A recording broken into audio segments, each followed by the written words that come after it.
দর্শক, এনসিবির পদযাত্রা বিষয়ে সবশেষ খবর জানাতে মৌলভীবাজার থেকে যুক্ত হচ্ছেন সহকর্মী ফরহাদ হোসেন। আমরা ফরহাদের সাথে এখন একটু যুক্ত হতে চাই। ফরহাদ, আপনি আমাকে নিশ্চয় শুনতে পাচ্ছেন যে মৌলভীবাজারে তো এনসিপির যে আহ্বায়ক নাহিদ ইসলাম সহ আরও কেন্দ্রীয় নেতারা সেখানে অবস্থান করছিলেন। তারা কি ঠিক সিলেটের উদ্দেশ্যে রওনা হয়েছেন কিনা আপনার কাছে একটু জানতে চাই। রূপ, আপনি যেমনটা বলছিলেন, আসলে এনসিপি নেতারা কিন্তু মৌলভীবাজারেই গতকাল রাতে অবস্থান করেছিলেন এবং সেখান থেকে তারা এই 10টা 10 মিনিটে এখান থেকে বেরিয়ে গিয়েছেন। তারা সিলেটের উদ্দেশ্যে রওনা করেছেন। আমরা জানতে পেরেছি যে তারা প্রথমেই সিলেটের গোলাপগঞ্জ উপজেলা যেটি রয়েছে সেই গোলাপগঞ্জ উপজেলায় তারা পদযাত্রা অনুষ্ঠানটি করবেন। সেখান থেকে বিভিন্ন উপজেলায়, সেখানে বেশ কয়েকটি উপজেলা তাদের কর্মসূচি রয়েছে বলে আমরা জানতে পেরেছি। আমি যদি রূপ আপনাকে আরও জানিয়ে রাখি যে গতকাল কিন্তু মৌলভীবাজারে যে পদযাত্রা অনুষ্ঠান হওয়ার কথা ছিল দুটি স্থানে, সেই পদযাত্রাগুলো স্থগিত করা হয় এবং পরবর্তীতে হবিগঞ্জে প্রতিবাদ সমাবেশ করার কথা ছিল। সেখানে তারা গিয়েছিলেন গতকাল। যাওয়ার পথে বিভিন্ন জায়গায় তারা বাধার সম্মুখীন হয়েছেন। বিশেষ করে শ্রীমঙ্গলের যে সাতগাঁও এলাকা রয়েছে চাকন্যা ভাস্কর্যের সামনে, সেখানে পুলিশ অবস্থান নেয় এবং তাদের গাড়ি বহরটি আটকে রাখে দীর্ঘ সময়। সেখানে প্রায় আধা ঘন্টা তারা বাকবিতণ্ডা করেন। বাকবিতণ্ডা করার পর সেখান থেকে অনেকটা জোর করেই পুলিশের সাথে অনেকটা ধাক্কাধাক্কি করেই তারা সেখান থেকে বেরিয়ে যান।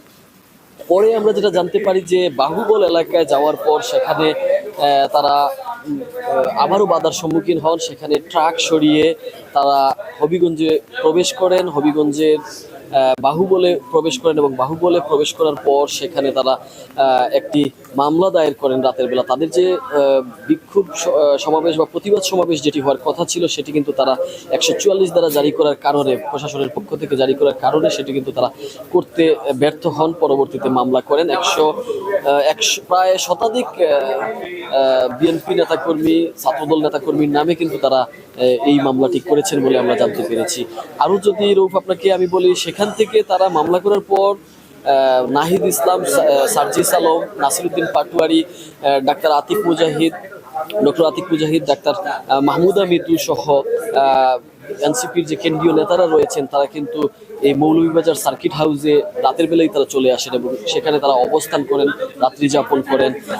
রাত্রি যাপন করার পর রাতেই তারা কিন্তু বিভিন্ন সব তাদের যে অভ্যন্তরীণ যে মিটিংগুলো রয়েছে তারা সেখানে করেছেন বলে আমরা জানতে পেরেছি। এছাড়া আমি যদি বলি যে এনসিপির নেতাকর্মীরা কিন্তু বিশেষ করে মৌলভীবাজার জেলার যে নেতাকর্মীরা রয়েছেন তারা কিন্তু এখানেই অবস্থান করেছেন। তারা তাদের এই এনসিপির যে নেতৃবৃন্দ রয়েছে তাদের সাথে দীর্ঘক্ষণ ছিলেন। আসলে সিলেটে যাওয়ার পর তারা সেখানে যে গোলাপগঞ্জে সভাটি করবেন সেখানে তাদের নেতাকর্মীদের পরবর্তী দিক নির্দেশনা দেবেন। এই ছিল আসলে মৌলভীবাজার থেকে আমার কাছে সর্বশেষ রূপ। ফরহাদ, আপনাকে অসংখ্য ধন্যবাদ আমাদের সঙ্গে যুক্ত হওয়ার জন্য। দর্শক, ইতোমধ্যে আমাদের সঙ্গে সিলেট থেকে যুক্ত হয়েছেন আমাদের সহকর্মী ইয়াহিয়া মারুফ। আমরা মারুফের সাথে একটু যুক্ত হতে চাই।